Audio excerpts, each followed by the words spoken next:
मुफ्ती साहब, रोज़े में इंजेक्शन और ड्रिप लगाने का क्या हुक्म है?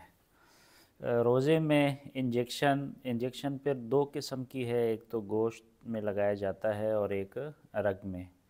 तो दोनों का हुक्म ये है कि रोज़े की हालत में इंजेक्शन लगाना जायज़ है, चाहे रग का हो या गोश्त का हो।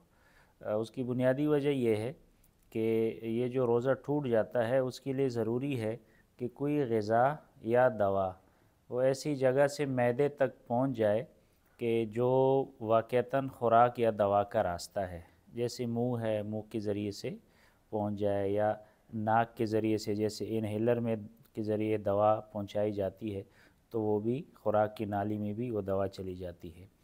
और ये जो वरीद का इंजेक्शन है या इस तरीके से जो गोश्त का इंजेक्शन है, इसमें दवा मैदे तक नहीं पहुंचती, इसलिए इंजेक्शन से रोज़े पर कोई फ़र्क नहीं पड़ता।